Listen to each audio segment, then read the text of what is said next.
invoke that thing. Okay, can you hear us? Can you hear me also? Thank you. We're glad you're here. There's so many wonderful ways for you to be spending your afternoon. Some of us do work at a distance as our primary focus in life, and so we know we can be many places at once, but we appreciate those of you that are sitting in this room as well. And I ask. Okay. Brenda just told us that we ran out of handouts. So if those of you that need them can keep them, and those of you that really can just take a look at them and then share with someone else, we'll see if we're able to get some more of them printed up for those of you that might want them. And also, they're two-sided, if you haven't noticed. We'll make some copies for those who want them and leave them out. You know, how many don't have a copy? So this whole side does. Okay, that side. This is the side of the aspirins, and this is the side. Ooh, bad esoteric joke. Okay. I'm going to ask for your compassion for my voice, which has been afflicting me for almost 2 weeks. So perhaps the devas are going to help us. So we would like, since this is the age of the water bearer that we're coming in, that we start with a special video that was created in California by some colleagues, and my good friend Eric Bates was kind enough to mix it together and to do a brief open-eyed meditation on Aquarius and the waters of Aquarius, as waters are being very much now needed to be influenced and uplifted by the force of the Christ. And as you know, we're mostly water, so we will start with a short water video. We have all kinds of high-tech switchers, so we will Thank you. begin the human dialogue to the Deva Kingdom.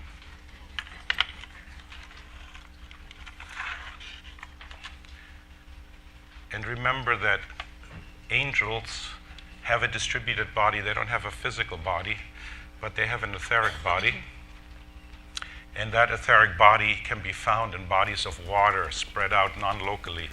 So you might find the body of an angel or of a deva throughout the waters of the planet.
Now, if from this place, for one moment, if you would just all those images of water in your heart, and set up, if we could, together, perhaps with our eyes closed, set up an alignment over 7 levels. Seeing on the lowest level our personality, linking up to the level above that to our soul, and to the level above that to our group soul, and above that on the 4th level, humanity collectively.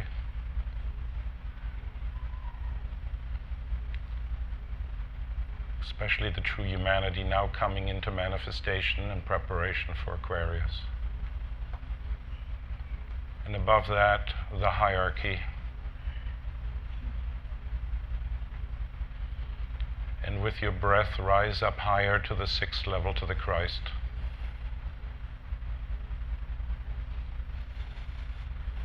And straight up to the 7th level, to the planetary Logos.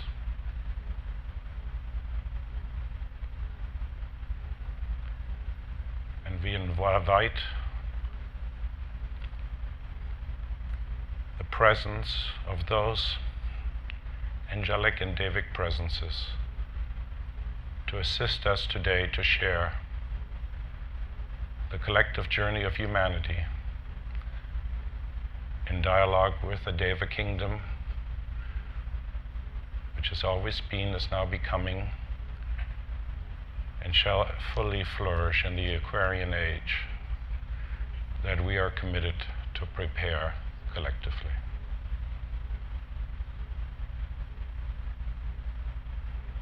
And we give thanks for this collective alignment and presence in this time.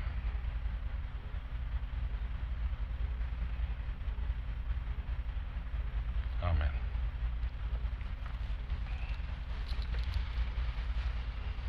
Let's go to work.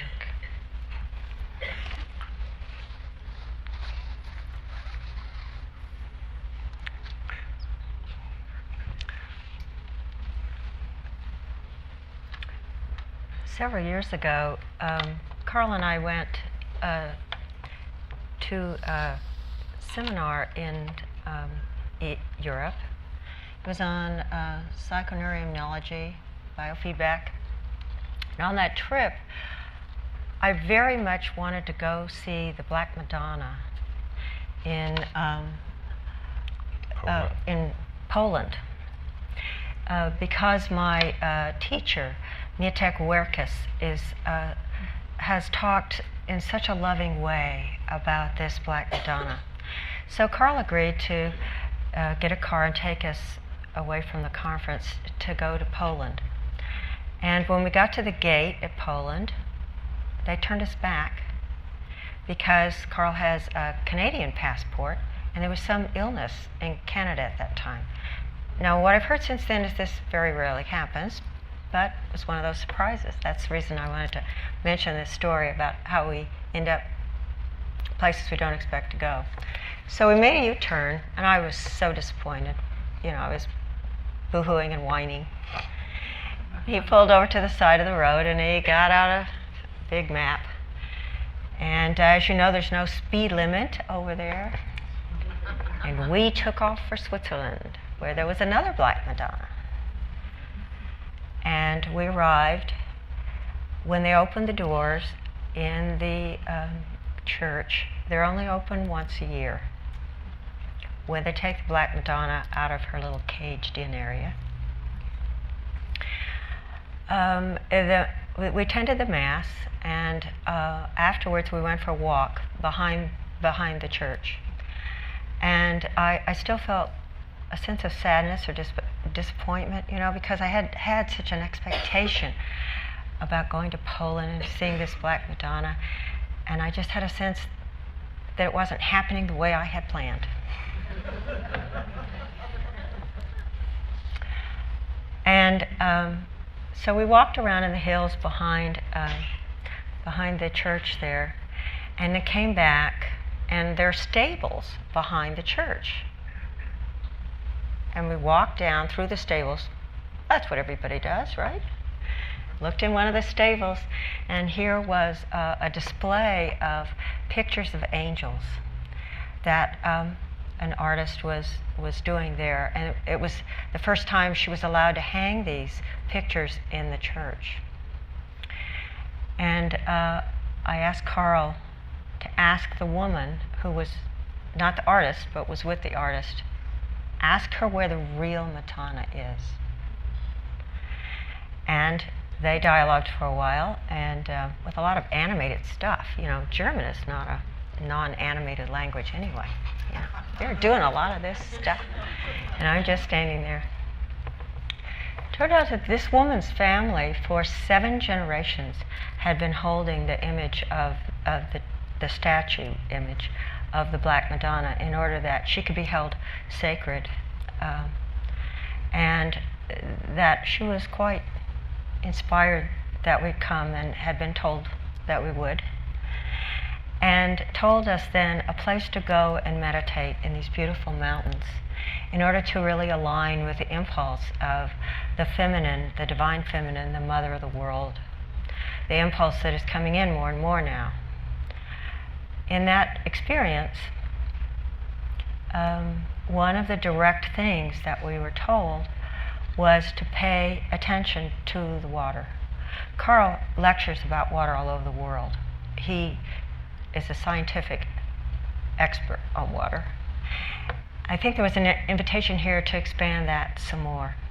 We were told directly that the hierarchy is working with humanity through the water. Please meditate on all the ways that could be possible, all the myriad of ways that could be possible. And then it was like no surprise. Who in here hasn't seen the film, you know, with the snowflakes and the Emoto's work. Emoto's work. All of you have seen Emoto's work, yes? So it wasn't much of a surprise when that came about.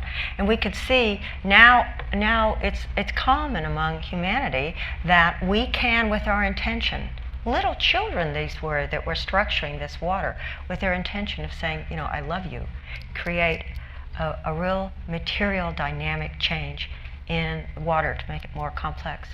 I think this for me was an affirmation, a confirmation of some of what she was telling us. It is now very common among people. And I'd like to just add that this took place in May, end of May of 2003. And we arrived there on the Ascension Day, 40 days after Easter, which is the only day that they opened the church to this Benedictine monastery. That's a 1,000-year-old monastery. That is also a Catholic church, a beautiful Catholic church in the front. You can see the towers here. And in the background are these 2 mountains. One of this is called Mythen, which means almost like mythic. And it is up in these mountains up here when the French overran, up in this area about when the French overran Switzerland, that the Black Madonna was kept in that church was very sacred. It's the most venerated object of pilgrimage in Switzerland. They took her up into the mountains and hid her there. And this woman who that Lesley was explaining, for 7 generations had been sort of stewards of this feminine impulse. And they also showed us where 1,000 years ago, the first active working between, in the beginning of the last millennium, there was a monk there who had worked with the sisters in a partnership of masculine and feminine, and they had been involved in trying to create a new impulse where the women and the nuns of that area had become great healers and actually had in some ways eclipsed the monks. And after a while the church stepped in and, you know, the masculine asserted itself. But that energy lived in this mountain region at the foot of the Alps there. So we just wanted to mention that story. It was part of our journey into the dialogue between the human and the Deva kingdom, which is really a dialogue also between the masculine humanity and the feminine, the Deva kingdom. Okay, so we want to talk a little bit about what we're going to try to cover in the next, better keep moving, in the next hour and 10 minutes, about what the Aquarian consciousness is a little bit, and what we have already mentioned about the genders. Some of the orientation, as many people have talked about here, about the Aquarian age and how that is aligned with the Christ contact, and how that resonates with the 4 and the fourth and the number 4, which is the heart-centered approach, as well as the human-deva orientation. And what this initiation process has to do with the Christ on the larger way, and what, if we hopefully get to what we can do individually. So, the initiation really is a process of entering into. There are many initiations, but they're all states of consciousness. And humanity really is undergoing an initiation at this time, as is the planetary logos, or is completing that. And it has to do with fusing the unity consciousness into humanity, which we've been talking about.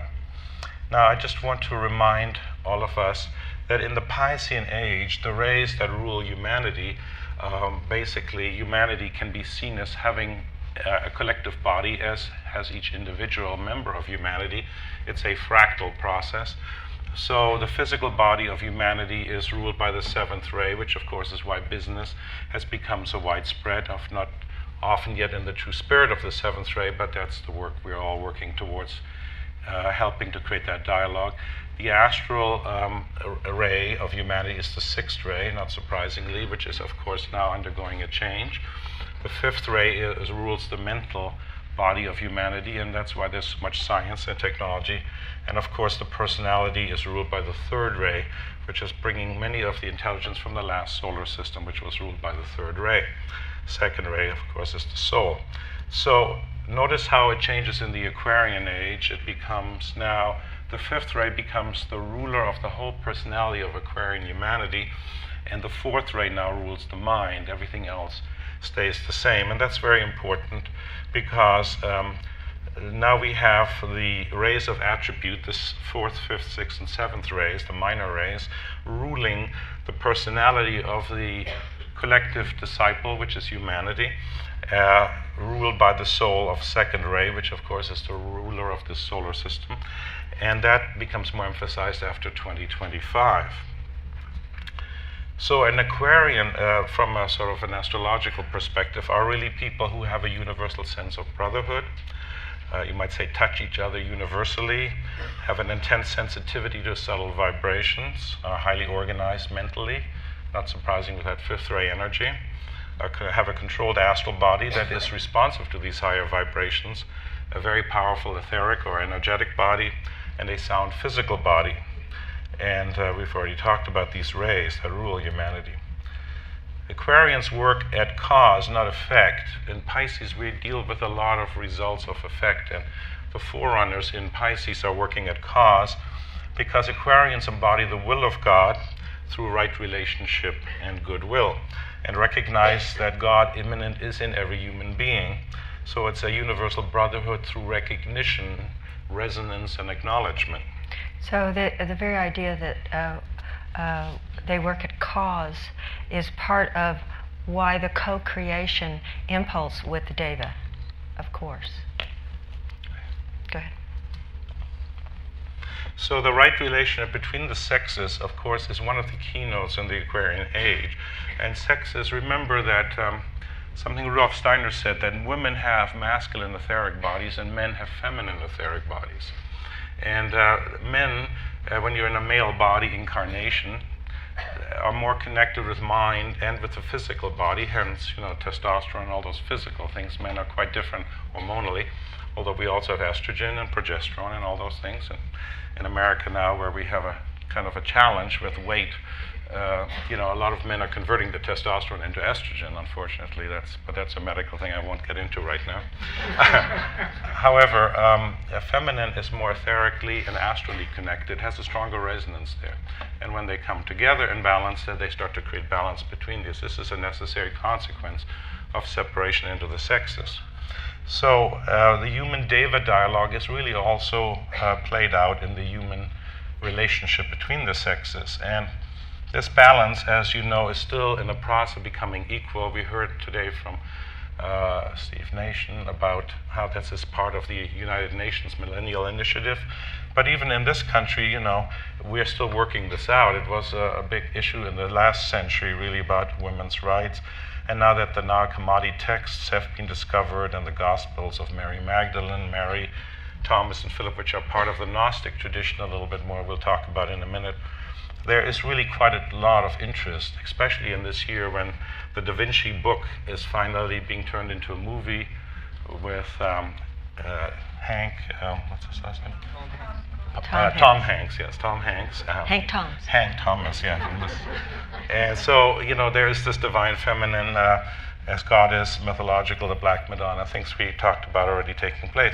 And this is, I just want to put this up in terms of, you know, it's only 1920 in America the women gained the right to vote, and, you know, all the other things you can read there essentially only developed for a long time, even only last 25 years. I mean, I have an aunt that lives here in Sun City in Arizona who's still living and was born before women could vote. That really put it in a context for me of understanding how fast this process is being stepped up in terms of the integration for both sexes. I'd like to talk a little bit about the Gnostic and the Sophian tradition, in part because I'm asked about it a lot, and also because when the Mary Magdalene impulse and books about her and questions about her come up from time to time. I'd like to start by saying that when people ask me, do I believe Mary Magdalene had the Master Jesus' baby, I always say that in my personal orientation, that stream is not what the Master Jesus and Christ came for all of humanity. And so that question might be interesting to dialogue about, but I don't think it's really the impulse of this group. A little biased, maybe. And rather materialistic at that. Yeah, to think in those ways.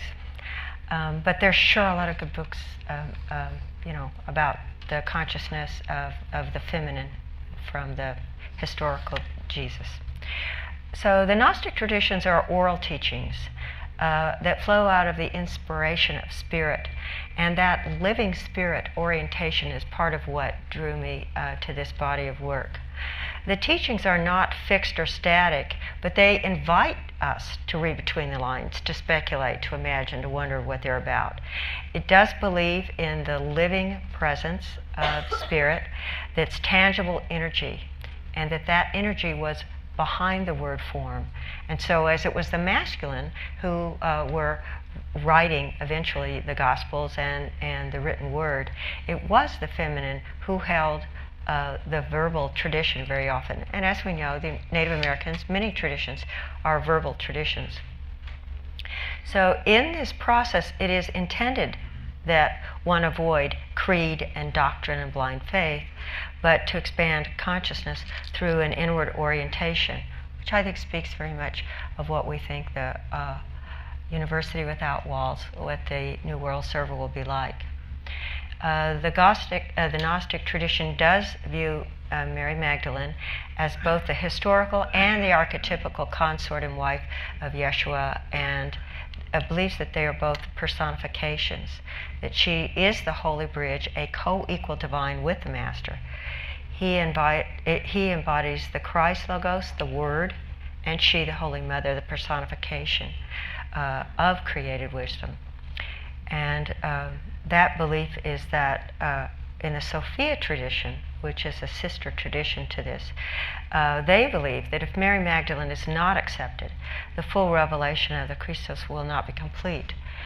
I would say that if the full understanding of the equality of all of humanity and of male and female balance, that won't be able to be known to us. So the Sophian tradition says that she'll give birth to the Christ within you and the Christ consciousness in the world. They say that she is a holy bridge and co-equal divine with the Master.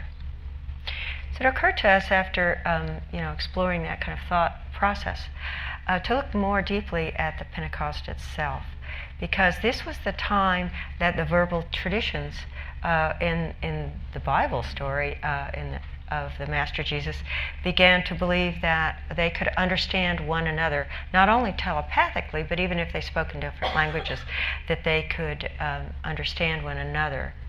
And of course, the important words, "I am with you all the days, even until the end of the world," came to be understood as the transmissions of energy, of the verbal word, and of the heart resonance and the field of transmission between all of us. Did you want to say more about and these have to do really with the deepest mysteries of the higher initiations. You know, what is said about the resurrection, which took place in the tomb, which we really don't know much about. There was no one there to witness it. And you have to go into the inner process of meditation to understand what took place. And of course, it has to do with the mysteries between the fifth and the seventh initiation. In the Christian tradition, as we'll talk about in a minute, the fifth is called, the five initiations of Jesus. The fifth is the resurrection, and the ascension are sort of all woven together. But esoterically speaking, there's distinction and important esoteric clues there.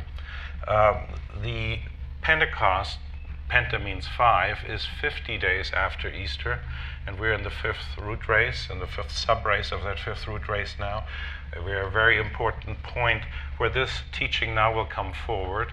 And Pentecost, and from an anthroposophical perspective, through what Rudolf Steiner said, is really the festival of individuation, where the tongues of flame, where the direct teaching comes into the assembled disciples and the assembled masses that were part of that Pentecostal experience. So it's a direct knowing, a direct experience, an individual certainty that you'll have through that inner experience, which is very much also part of the Gnostic lineage. So we have to ask, and then this is something I'm sure many of you are familiar with, what did Christ achieve in his exemplary life, in his 3 years in the body of the Master Jesus? From the baptism, the vehicle could only hold the Christ impulse for 3 years, not even until the crucifixion in 33 AD. And he basically, the key thing is he externalized the mysteries that up to then had been held by the initiates to all of humanity. That is in a certain way why he had to go through the literal Gethsemane experience, which is really pivotal to the renunciation, and then ultimately the crucifixion is just an outgrowth of that to anchor that on the physical plane. So these mysteries were given to all of humanity, not to a select or elect few, as the sacred traditions had done in the past. He enacted that drama of initiation symbolically, primarily, even though people in the lower mind and the lower mental unit like to be very concrete about it. But it really is, like everything, symbolic of higher processes.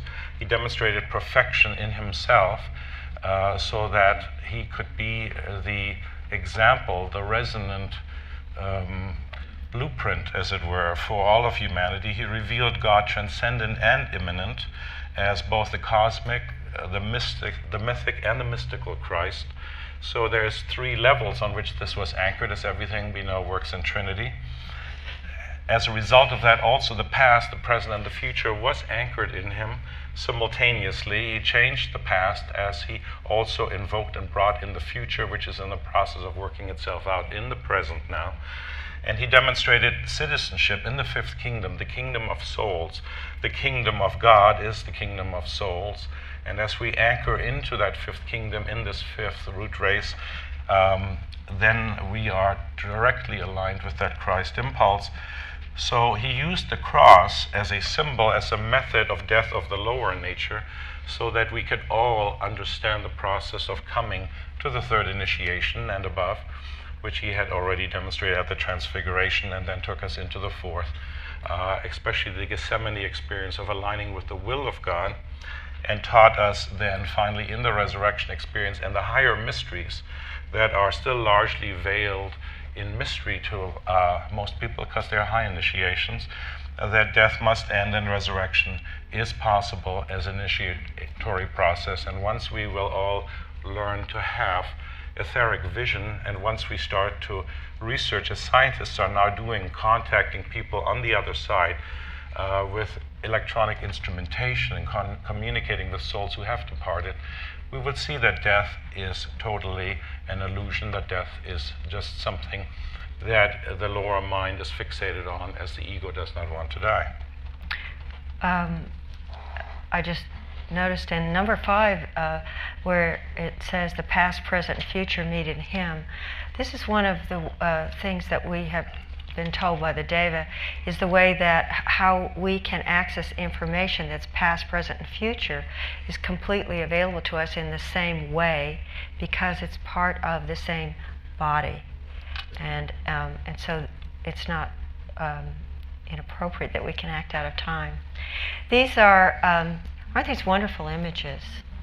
The first image is one of an angel, and the bottom is of a crop circle. These are some of the qualities that we have come to identify as the qualities of unity consciousness. Unity and interdependence, non-separativeness or inclusiveness, intuitive perception, intellectual, intelligent registration of the plan, and the ability for that to be impressed on us through love and sacrifice, brotherhood and cooperation, service. And the idea that if we are free from doctrine, we will be able to recognize more clearly divinity. So this orientation of, please speak in time you like. The orientation of the Aquarian Christ is that the spirit will be vivified from within, from the inside out as well as from the outside in. Eventually, so coherent will be the inside and the outside that there will not be a differentiation. So also there's this expressed from the sensing of the direct presence. The idea that God doesn't judge us for our behaviors, but that we have inner standards as our motivating principles, and that we look at our own, what is my motive? What is my motive as the guidance towards the principles of how we'll learn to color outside the line and be more creative in what we'll bring through. Seeking new unity and inclusiveness in the present moment, in the here and now. And I'm reminded of some of the wonderful books that are being written right now about the present moment, how important that orientation is if we're going to be moving through the past to the present and the future, to know that the place from which we access it can only be in the interlude, in the present moment. And then the idea that the inside and the outside are congruent in order to form this integration dynamic. So if you really notice what this is saying, that it is to be recognized within you every moment, registration of the Christ contact, the inner authority of your own soul being heard in the voice of the silence, because the soul always whispers. It doesn't have the powerful outer voice, it's the inner voice. And whenever there's external dogma, be it in any form of religion, which is really only a training ground for self-initiation and for self-alignment with the true religio, the true unity, the true yoga, or linking within, that's the power of Aquarius. Remembering that in Pisces, and we're just finishing Pisces now, and it's really at the terminal end, you see, at the last degree or two, which is what we're going through. Every degree is about 72 years. We're 2 degrees away from moving into Aquarius by 2117. And it is in the last degrees that the whole game is played, as it were, in the 11th hour. Everything from the last 2,000 years is being focalized now. And if you do not have this inner orientation, and in Pisces, there is a glamour, and one of the glamours of Pisces is called the glamour of crises. How many of you, go, myself included, regularly go through crisis, whether it's an illness or an imbalance of soul contact that leads to illness, or there is universal conflict. Those are glamours that obviously are part of what is being cleared up. And we are in the midst of a crisis and a war right now. And I pray and invoke that we do not bring it down to the physical plane much more deeply, as was done in the Second World War. Unfortunately, it was supposed to have been fought on the mental plane, but it was brought down by humanity onto the physical plane. It was not necessary to complete this Atlantean conflict. And we must now, in massed intent, collectively spread that word that we are in the time of transition, and these next few years are absolutely vital, much more vital than we have forgotten sometimes about. So, what is this fourth that we've been talking about? We've talked about the fourth ray, harmony through conflict, and I thought it was a beautiful reframe by Jose when he called it, through his teacher, harmony through synthesis. Isn't that interesting? When conflict becomes the conflict of opposites, of duality being brought into synthesis, then we align with that first ray energy, that synthetic energy. And the human kingdom, of course, is the fourth kingdom. The heart chakra is the fourth center. This is the mental ray of Aquarius that I just shared with you, taking place. And renunciation is that fourth initiation, hence that Gethsemane experience, hence the crucifixion. I had to follow that.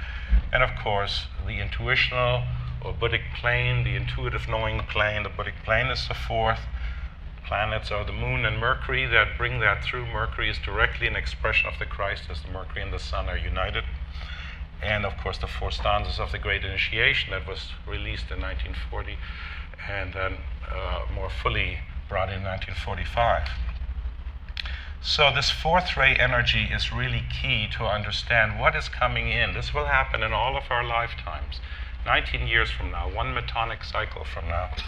And it is present because it governs the human kingdom. It's coming in 2025. It has to do with, in some ways, the Atlantean Great War that was in the fourth race, in the Atlantean race that led to the flood. And it played a major role in the last World War. And as it's coming in 100 years after the Great Conclave in 1925, there will be a big shift taking place. But as we'll see later, this is even coming now in these next 5 years. Yes, I already mentioned that. That's there. So 2025, this is interesting, a slide just to look at what the Tibetan, when you look at, put in a search engine on all the Bailey books, where did 2025 get mentioned as a year? He said that, of course, the fourth ray comes into manifestation. He said that the intensification of the light that is present till then will cease, that there will be more stability in the light. Now, how do you interpret that in light of today? It's, of course, connected with global warming, I believe. It's connected with the ozone hole, more light coming in through the poles of the planet. We're seeing more light in the interconnection of the internet and the fiber optic light system on the planet. There's many levels, metaphorically and directly, we can interpret this light. He also said, of course, that's the externalization of the hierarchy begins then, although I think that's a process that is segueing in as a smooth transition. The World Federation of Nations should be organized by 2025, and all the work that's happening now with the millennial impulse is part of that. The new teachings in esoteric astrology will come then. Millions will take the first degree, the birth initiation. Fundamental changes of human thought should have been achieved by then, and we have 19 years to synthesize that. Clarification of glamorous illusions and Maya have to be reached in order for that to penetrate into the religious, educational, and economic structures of the world, and so that the planetary logos can do that. And I believe this has already been speeded up, because you can just watch the weather and how the devas work with the weather to understand that there is a much faster vibratory rate. A lot of heat.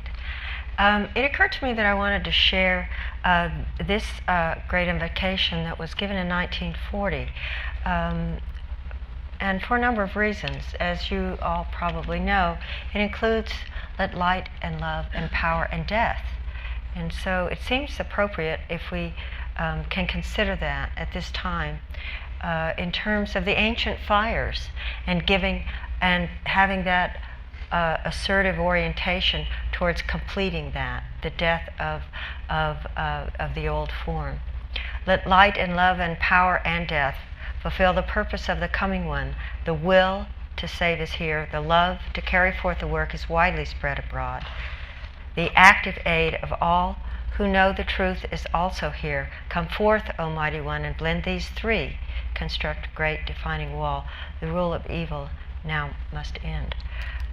So we're told that light and love and power and death must be invoked to fulfill the purpose of the coming one. And only those who can walk in the light and whose major reaction of love to all humanity will be able to really comprehend the significance of these four words. Light. Light is needed to see the new vision, the new impulse that is coming in. And it isn't, we're told, to be an intensification of an earlier vision, but that we'll be surprised. It'll be something very different and probably entirely new. And so we'll need to have this trained insight. We'll need to have an esoteric eye and a clairvoyant eye in order to be able to recognize that. Love. Love of the heart. Not an emotional or a sentimental orientation, and not that it's related to a feeling state so much, but the true resonance of the heart, which is inclusive, as well as this fixed determination to do the best for all of humanity, not from this individual orientation, and that we will be willing to do this at all personal cost in order to make this sacrifice. Power then is evoked out of the human soul. And this must happen because we have the ability to know the plan, that it is being impressed on us, and we have the sensitivity to inquire of that and to really hold the resonance of that and the truth of that plan, and to cooperate then consciously, whenever we can, with the forces which are endeavoring to reestablish order on the planet. Which, of course, includes the Deva kingdom, which we're slowly getting to. So the idea that death, then, is the power to relinquish and conform to the old patterns, and as we were invited this morning by Gordon, to not be so adamantly aligned with only the written word that we've been given to believe is what may be occurring right now, but to move away from some of those personal theories and dreams and visions and interpretations in a particular understanding of those ideas, but to let all of those preconditioned ideas go. So I have this image then of the samurai, and also the image of Kuan Yin. Now you'll notice often, especially in this culture, we like the image of Kuan Yin standing on the lotus. This gal's standing on a dragon. Notice, sometimes we eliminate and choose to see the feminine. The absolute manifest of compassion is Kuan Yin. And the idea in our concept as in the West, the idea that the feminine is all about birth is so intrinsic in our belief system. Whereas in the East, the idea that there's a continuum of death of the old form in order to bring in a new form is thought more to be of a continuum. And the feminine's creative dynamic is considered to be destructive as well. And that it's all part of the same whole. We don't know how to hold that very well in our culture. Especially the archetypes and the images we have of the feminine are largely more creative than holding this fuller concept. So the idea here is that the true warrior has the courage to destroy so that there can be a resurrection. And through that we discipline the lower nature, offer ourselves a service to the hierarchical impressions, and then have a mental alignment as well. Isn't this a gorgeous image of Kuan Yin pouring the water? She's holding it, she's bringing it in, but she's going to ride this dragon in first, and blow things away, and as she will introduce the water as well. So this is directly talked about in the race of the initiations. These are deep things whereof we speak. It is wise to remember that all the crises in the material world, individual crises as well as those related to humanity as a whole, are governed by the principle of conflict. You see, crisis exists whenever you have to basically bring two opposites into some kind of synthesis or unity. There is crisis there. The difference is humanity at this point, especially in Pisces, is ruled by the principle of conflict, which we of course have been for 2,000 years, been fighting on behalf of the Christ, I mean, fighting, not spiritually, unfortunately, many times very physically. We have a religious history of that. But in the spiritual sense, esoterically, it's the principle of decision. And the decision initiation is the ascension initiation, is the sixth initiation. So this is a very important point. Let us welcome decision and let us overcome conflict with each other, within humanity, and within the kingdoms of nature. One thing that I'm always reminded of, that what Darwin talked about, this evolution as the fighting of survival of the fittest, is really a misrepresentation. Animals, when you study them in nature, actually cooperate more than they fight. And there was a Russian student of ecology that really talked about this. And so, the Darwinian is true, but it's limited. It's only when they're confined in close quarters. In the northern regions, animals cooperate much more. Only in the southern, where the evolution is so potent and so rich, that the animals tend to compete more and then fighting a little bit more. And that's, of course, where Darwin went when he went on the Beagle down to Galapagos and so on. So just to put this in this slide says the same thing. That this crisis of decision is based on three things. Perception of the plan, participation in the purpose, and prevention of evil. These three things. Christ never demonstrated crisis as conflict. Even his very crucifixion in the end, even his experience in the Garden of Gethsemane, when 3 times he went out to see if the disciples were awake, and of course they were asleep, as supposedly they needed to be, because it was not yet time for the disciples to be fully awakened. He never despaired. He saw the difficulty of the task, that he had to be the forerunner. But he demonstrated decision, the decision to go through with it, the decision to make sure Judas went through with his part, to make sure that he could go through the crucifixion, because the Christ had to enter the earth etherically. He had to be united with the whole plan of the earth etherically, and he is in the ethers. And as we get into etheric vision, we'll recognize the Christ has always been there in our etheric bodies, and many have recognized him there. One of the things we'll mention as we go along is that as we're all trying to sustain in this higher energy, as we're trying to self-regulate and stay with our meditations so that we can be coherent in these higher energies, one of the ways that we displace when we're not able to stay in that way is we go to sleep. So one wonders about the meta message or the esoteric gift that was given in that understanding of the fact that they went to sleep. Here is a wonderful quote from Emerson: "You're here to enjoy an original relationship with the universe. And when our choices are based on love, we're aligned with a greater possibility." So, as you know, Carl and I teach heart-mind seminars. The idea of thinking from the heart, the instrument of love, combining the brain and the mind so that you come to true wisdom, cognition through the instrument of heart thinking. And that the heart field is transforming and magnetic and radiatory. We know that now as a science. We can measure it. We can photograph light coming off of the heart of Puenber and other meditators. And we can measure this field that goes out as a field of influence and resonant field. And the more we intend it through gratitude, the greater the field becomes. So we're all sitting in this field of one another in here, of each other's heart field, like a fish in water. So it's like, make the water juicy.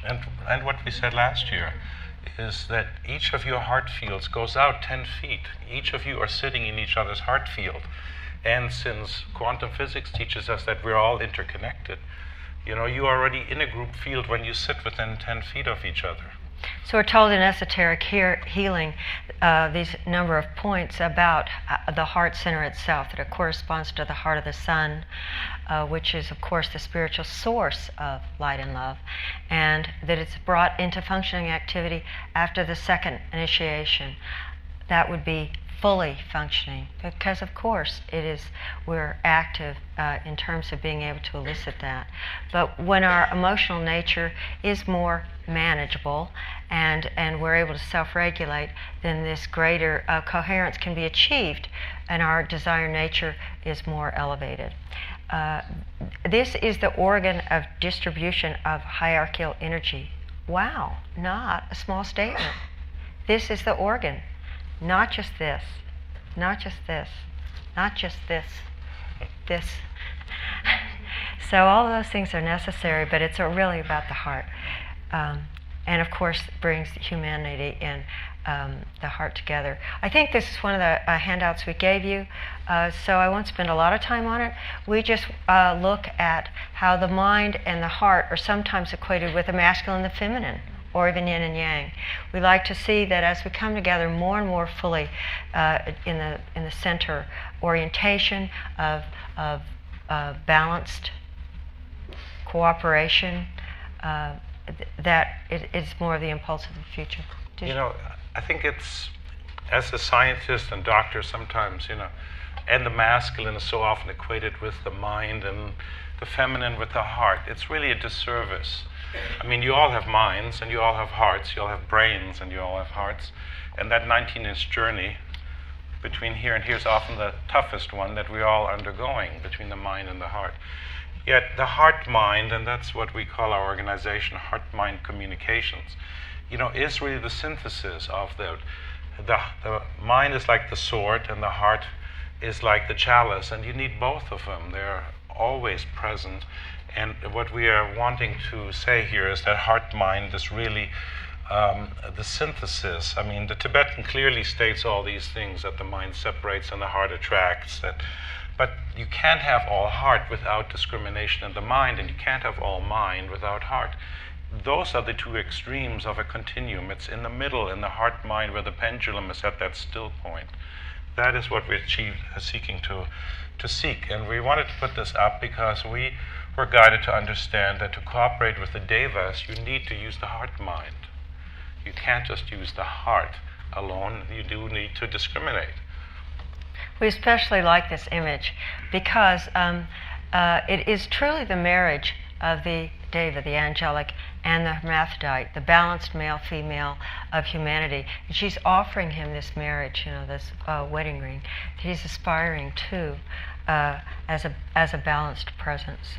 And remembering that the Deva kingdom as souls, the sixth kingdom, has twice as many souls as the human kingdom, archetypically speaking. So, they have much here to teach us, and there hasn't been time in the past where we have had such a direct contact, although people, of course, have always had a more direct relation with angels, that really has somewhat fallen away in the last 200-300 years in the very materialistic age that we're coming out of now, at the end of Pisces. But we want to talk about that a little bit further. We've been told that when Christ comes, as he is also, of course, always present, but as he comes into our lives more directly, that he will bring the angelic presence into our lives more directly. And that's part of the reason that Carla and I are inspired to talk to you about this work, because so often it's talked about as though that's something way off in the future, and this relationship dynamic is happening already now. Is it happening in your life? Could you let me know, at least, do one of these little secret deals if you don't want to do one of these. If you have a dialogue, if you have a kind of relationship, if you have a prayer kind of orientation, do you hang out with the girls sometimes? Thanks. Okay. I just really, because I don't consider it unusual, but not in the sense that the best-selling books are being written about that, So this is some of what we're told in esoteric psychology the devas will bring. We will communicate with them through intuition and telepathy, that they'll demonstrate through color and accomplish certain things in this way, of course, vibrational, and also through music. And we will go into some of the particular kinds of music that we use in our practice and some of the resources that you can use to help evoke the angelic alignment. Excuse me. Did you want to say something about that? I don't want to just keep... Part of what we were, when we first started, perhaps this is a good time to tell a little story. Tell a little story. Tell a little story how we got into this ourselves. I mean, my background is more as a scientist, as a medical doctor and an engineer, and very fifth-rate mind. So it was always interested in angels, but didn't have so many direct experiences of them. Although I do recall when I was younger that there was a presence there, but mental engineering and medical training takes it out of you, as it were. So I had forgotten about it for a while until I met Lesley. And in that process, she's always had a very direct experience with the angelic kingdom. I think going right back to when you had your heart operation. I had open heart surgery when I was 5 years old. That'll crack your heart open to talk to angels. And in that process, she underwent very interesting surgery. In fact, she was written up in textbooks because she had the first operation that they said couldn't be done. I can tell you as a medical doctor, I'm sure you don't mind that. Where she had a dermoid cyst on her heart, and the great surgeon, DeBecke, operated on her when she was 5 years old in order to allow her heart to grow normally so she wouldn't die prematurely, although she lived with that Damocles sword hanging over her for a long time. In that process, it opened her up a lot to the angelic kingdom, I believe. She can share with that. So as a result of that, when we started to get an impulse to work together, there was always this interesting presence that I would notice in her energy field that was very much of a resonance of an angelic or Davic presence. And as we started deepening our work in meditation, perhaps because she was in a feminine form in this incarnation, I in a masculine form, I took more the role of humanity, of the scientist, of the researcher, and had perhaps more of the words, being trained in those disciplines. And she had the intuitive knowing that often was without words. And the way it happened, once this angelic presence that would overlight sometimes our work, or often, it became as if this being, or these beings, didn't want to come down below the Buddhic plane. And on the Buddhic plane, you communicate telepathically and intuitively. There isn't a lot of mental stuff going on. And it was always very interesting because I would ask questions and this energy would come back, but not necessarily words. And eventually I learned to use the words as the scientist to translate what I was getting telepathically. And it had something to do with the masculine-feminine dialogue. It works a lot better where the masculine and feminine work together in that way. Yeah, we found that kind of teaming is something that you may want to open your hearts and minds to more and more. Sometimes it's inconvenient because it's real expensive to travel together. But it's a good way to create the kind of balance of the yin-yang balance. And we'll talk about some of the specific kinds of things that we have been taught about the orientation, about how to, the asana to be in when one wants to engage in this kind of dialogue. But, the rituals for angelic contact are somewhat outlined here. There needs to be a mental alignment in order to allow you to visualize and therefore impress the ethers. And in that mental process, that focused mental monastic process, you actually start sending out light in terms of colors and thought forms. Some of you know the work of Leadbeater, who actually showed some of the thought forms he saw clairvoyantly. And of course, they come out in music. And so in part of the process, we would use a specific music or instruments or Tibetan bowls or flutes in order to actually invite angelic contact to overlight the work, as it were. And this was really part of also researching ceremonial processes, which I would say are very much in their infancy yet, because they're really to be more fully developed as the seventh ray comes in. But it did always involve sound and color and beauty and setting things up in a meditative atmosphere so that this work could really come in as best as we could ascertain. And when the right geometry, the right setting, the right tuning of the room, the right invocation to prevent undue, you might say, disturbing influences from entering the room, it was really just working magically in order to set up the proper space to do that. And at first we were quite concerned about getting it right, you know. So at least I was. Oh no, I was more terrified. Yeah. So we would fast all day, and the energy was so high also that if I didn't fast, she would ask Carl to give me some water, for example, and we would sit in meditation like for 6 or 8 hours, you know, across from each other like this, and I look into his face and she would say, you know, that Lesley needed some water. He'd start to hand her some water and she'd say, "Bless it, please," and he'd go.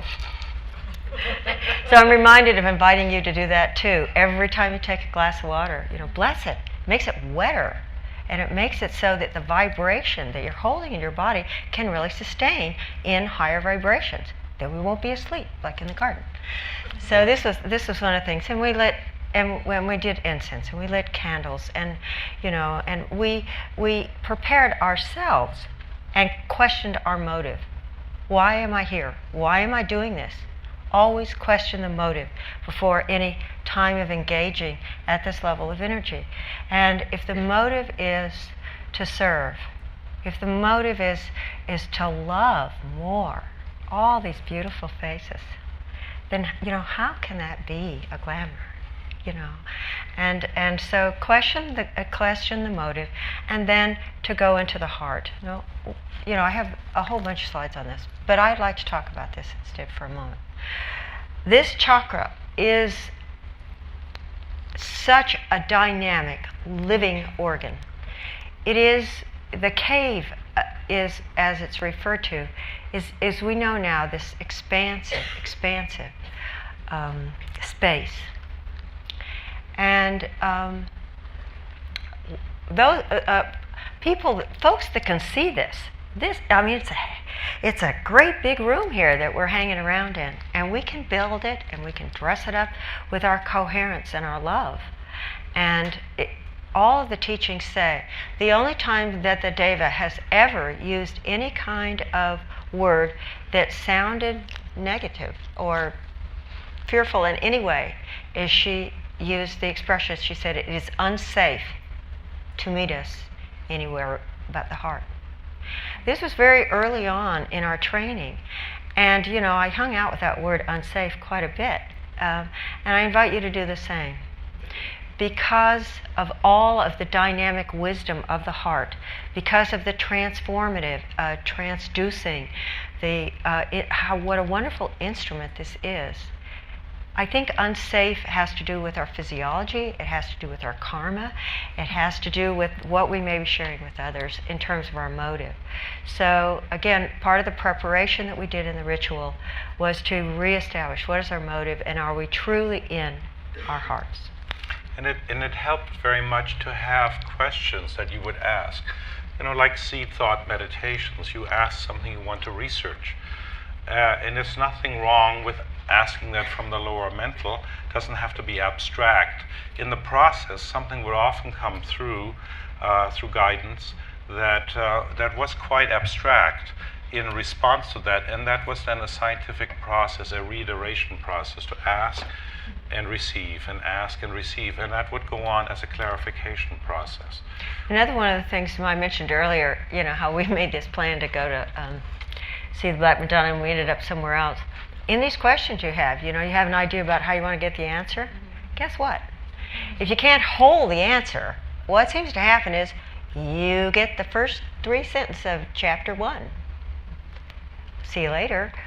After you can synthesize that and hold that and integrate that, then another layer seems to come in. That's what our process is.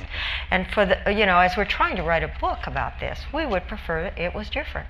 We would like to have chapter 1, chapter 2, sentence 1, number 1, but that's not our experience. Our experience is that there's a kind of kindness in delivering what can be held and understood, and then a more complex. So I would put this it's in the nature of an experiment that I believe we had a hypothesis that this contact could start to take place now in a more structured way, that it had certain prerequisites to do that with. But ultimately, some of the guidelines of that are already given, and we'd like to just go through, because of the time now, what the Tibetans said about, of course, is that humanity will ultimately be taught by the angels to see etherically. Let me just interrupt you for one moment. We have a lot of PowerPoints, and if we don't speak to them all, we will fire through them so you can write the numbers down if you want to. Then that'll allow you to go back and look them up. Because I looked up all these things, write them down. Yeah, this is from Cosmic Fire, page 509. What the angels will actually do, they'll teach us about the effect of color in healing disease, and especially, the violet ray and the violet lights. Think of that as working with the new electromagnetic energies that work through plasma. We're working with a lot of inert gas tubes at our clinic using various frequencies that are put into inert gas tubes that are like helium, argon, neon filled, and they have very powerful effects in cancer and many other things. So I think this is all part of that, the way we work with color, but ultimately most of it will all happen without instrumentation. The instrumentation I always call the training wheels for the soul, that the personality needs right now. They're also going to teach us about the superconscious world, which is the etheric world, and how we can work with people in and out of incarnation, and that's taking place at this time. They're going to teach us about the new physics. The new physics is really what's starting to come in, the force of levity as opposed to gravity. Levity was talked about through water by Victor Schauberger already back in the 1940s and 50s. It all came in after 1925. And there will ultimately be a new type of energies that will work, you might say, magneto-electrically. It will work not electromagnetically, but magneto-electrically. It'll be etheric forces, and water will be a real key to that, because the future energy will come out of water.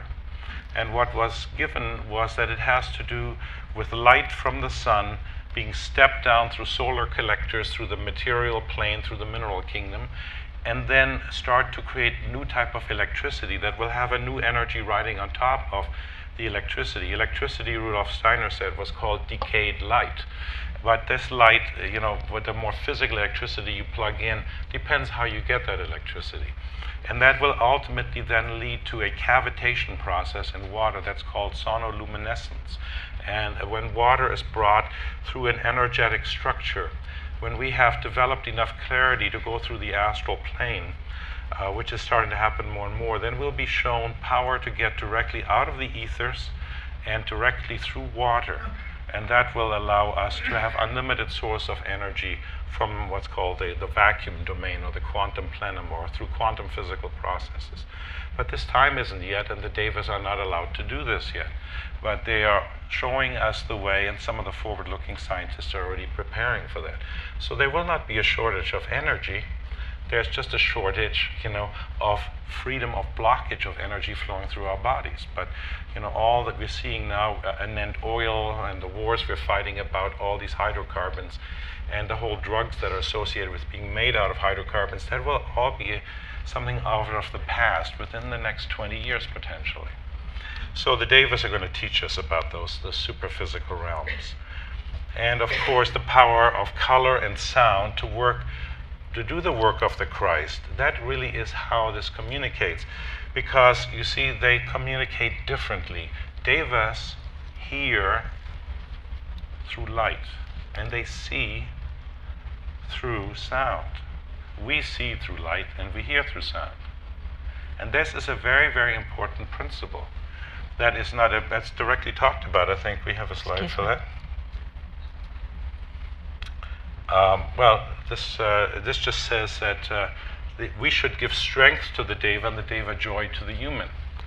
What does that mean? I mean, joy is a soul quality, happiness is a personality quality, and bliss is a spirit quality. So, the Deva evolution gives us that joy when we contact that soul quality, but we give strength because we have mind and we have free will. Devas like to be commanded, we like to be free. That's the difference, you see, between the two of them. So we're the custodians of manas. So this is the quote I mentioned earlier. It is only safe to approach the Devic forces through the heart. Each heart has access to the cosmic heart. These were her words, and I acknowledge that this is a truth for everyone in this room. Every person in this room, we're standing up here talking about our particular process, but every single person in this room has access to the cosmic heart.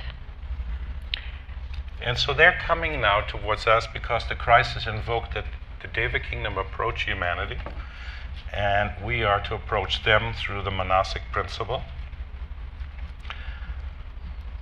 And so, there's different ways to deal with this. I mean, they inspire our daily life.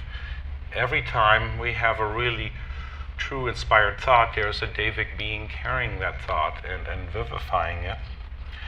Every time I believe I think of love, it isn't just me thinking, it's also the Deva in me that is doing that thinking. I mean, we are filled with Devic lives. We are really to learn to command them and not to be ruled by them. The idea of sound and light being that we can use that with discrimination is useful to point out that we have these patterns. I mentioned this earlier. When we were doing one of the meditations that we were listening to as a group, I had just been studying what Ledbetter had said about looking at the thought form images of people that were listening to different kind of music. So I thought, well, this will be fun. So while everyone was meditating, I watched, and in this group, what I observed was not different thought forms, but this beautiful group coherence of very similar energy signatures coming out of the heart minds of people, and a descent of a very similar signature coming down from above. And I was just so excited to think that we have generated, and it wasn't an assignment. We were just invited to go into meditation. And immediately the room went into this very similar resonant field coming out of the heart minds of the group, and it was wonderful. So these angels are extremely fiery. You get often very hot in meditation when you contact them, physically hot. You need to drink a lot of water, which we use this water from different places on the planet, from Einsiedel in Switzerland. They're called light waters, and they're especially imbued with light. But you can imbue water through praying over it, through invoking your high self. The water can be structured through information. And if you're interested in some of that, I'll have a DVD out soon that talks about the science behind structuring things in water.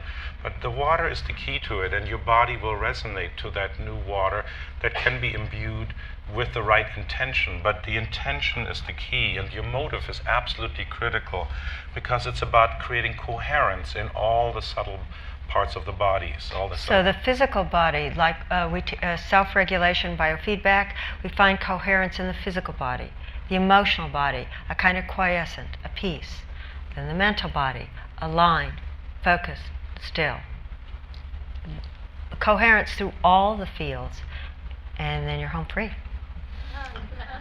So this is the quote some of you are interested in from Cosmic Fire 666, page 666, about the, that devas, basically hear through light, and they see through sound.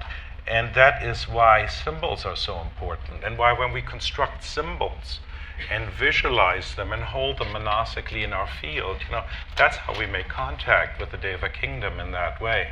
And the more refined that is, and the more steady you can hold that in the inner light, in the inner higher mind especially, the faster the contact will take place, because they directly stimulate your causal body.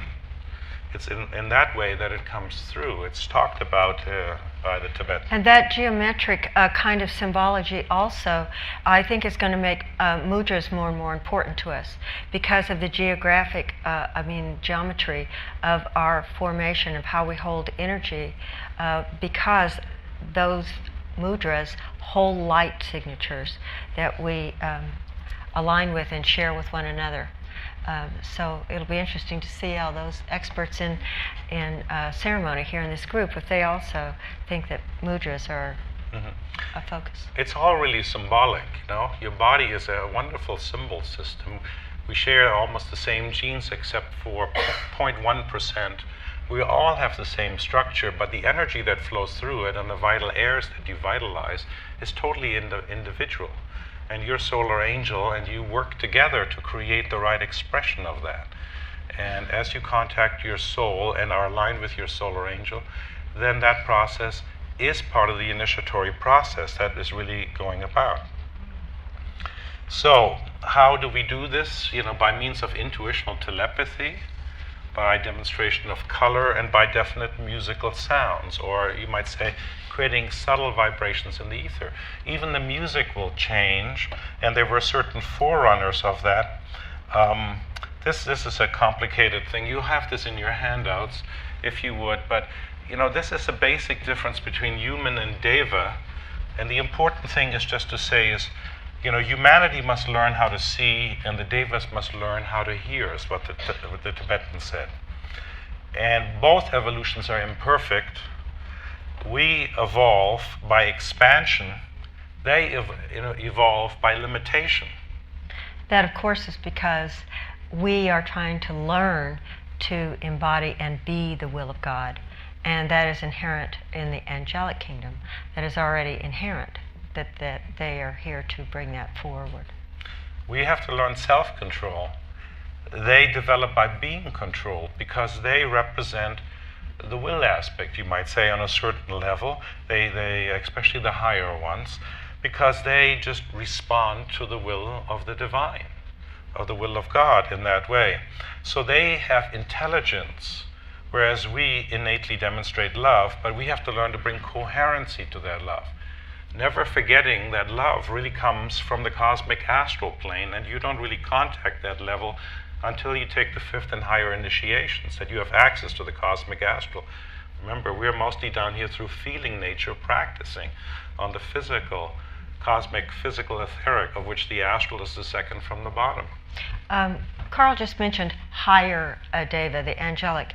In these slides, and often when we speak, we refer to the whole continuum of the kingdom of the brilliant ones as the deva. The nature spirits are also called deva, but I just wanted to clarify that in terms of a position. And this statement here, you know, we both are learning will by learning cooperation. That's why we said human-deva cooperation.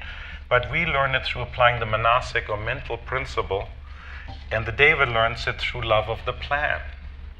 And as we co-create, we are both co-creating the plan. When humans accept their place within hierarchy, which all of us in some ratio are starting to do, hierarchy is a continuum. Those who've taken the first initiation are on the path to hierarchy. Hierarchy is not just the masters. Those are the evolved part of the hierarchy, you might say. Those who are beginning are, you might say, the junior aspects of the hierarchy, but we're all part of that because it's an interconnected whole. So, you know, we have to learn to receive and give energy. They basically ensoul nature, and they're the embodiment. So you might say they're the metabolism. We're the control factor of that metabolism of the planet. Just quickly here, I'd like to mention the last point. This is from Treatise on White Magic.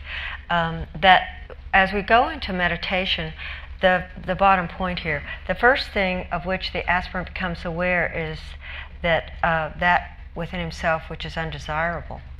And isn't that wonderful? Because that helps us become more pure and aligned in our intention.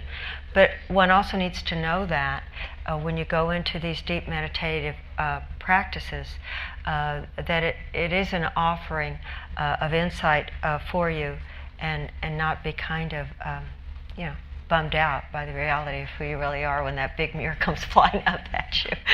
That's why it's so important what Gordon said today, the new work of contacting the subconscious directly. Yes. Because, you all know the expression, shift happens, right? And when you start going down by invoking the Antakarana and directly working from the pineal gland, from the soul, into it, a lot of displacement comes, from the bottom. That's why it the requires lotus. a lot of kindness to be offered to yourself, and the non-judgment to yourself, and your own compassion and humanity towards that. So there is some people who have worked scientifically to start working with music directly, because devas can assist us to hear what we cannot, yet see. Now notice the wording here that the Tibetan says, but this is again this interest between hearing and seeing. And we can, once we start seeing etherically, we'll see a lot more octaves of light. Right now, we can hear 7 octaves of sound, but only see 1 octave of light. But we are so predominantly visual that we tend to be a little over, you might say, over optically aligned. And scientifically calculated music, which is, I think, some forerunners were from Debussy and César Franck, and especially the Russian Scriabin, who did some direct work trying to contact the Deva evolution. There are very, very interesting experiments in this dialogue that took place already early in the last century.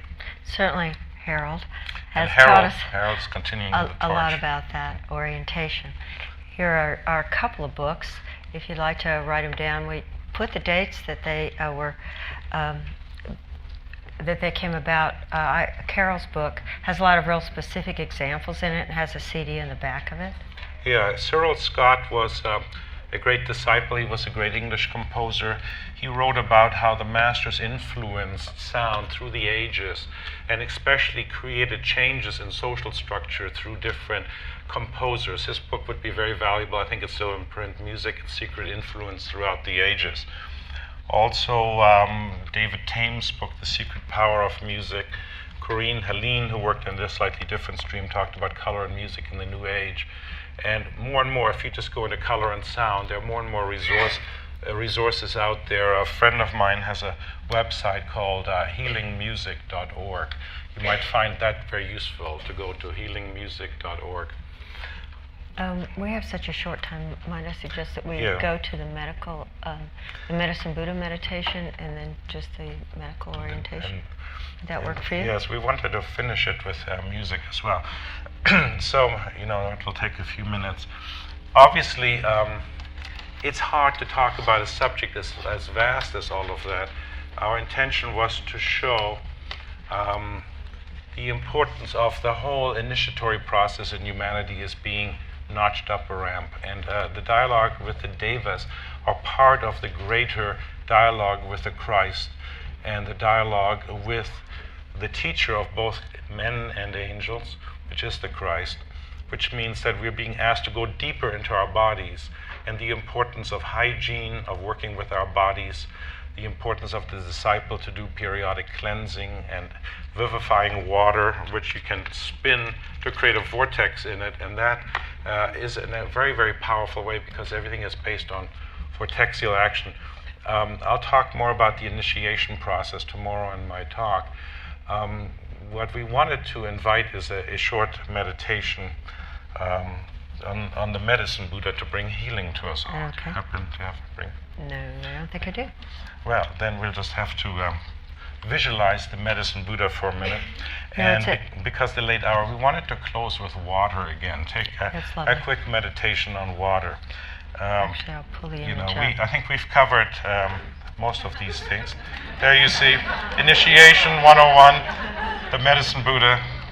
Okay, let's go back one here. I'm sure you got that. When you focus on the Medicine Buddha, which is sort of this blue Buddha is one of its representation, and the Buddha, of course, the Buddha, Buddhi, intuitional knowing, Buddha, the enlightened one, the awakened one. The medicine Buddha can be a real source of healing for your own inner process.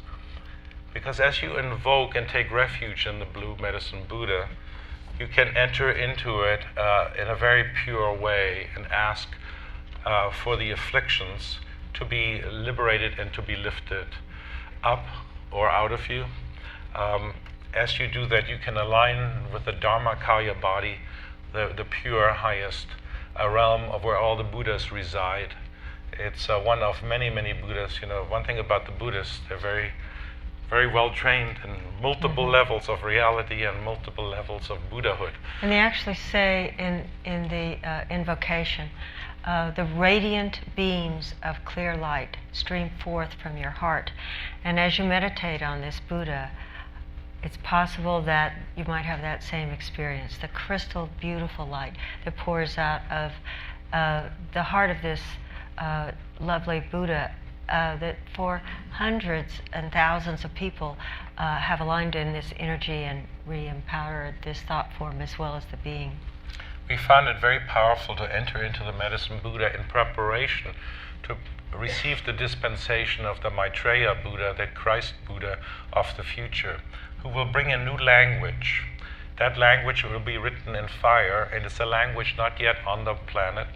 That language will directly, when uttered, release a type of language into the planet that will change all humanity collectively. It will take groups of people in line together to directly embody the will of the Maitreya Buddha. So groups will, unlike Jesus working with disciples, it will be groups as disciples that the Maitreya Buddha, the Buddha Christ, will bring in. That is not to come for many, many centuries yet, but all of Aquarius will be in preparation of that. And we found that working with the medicine Buddha as a personal place of refuge to bring healing to our own bodies, which have many afflictions still, we enter into that, and that might then open into the radiant light of the coming one, and you might see yourself coming into the Maitreya Buddha impulse that you can also visualize moving through that. So let us close with music, and this is a similar piece on water, but unlike more melodic, this will take you more into the void and into the area of directly experiencing the sound which is embedded in the sound. In this case is different.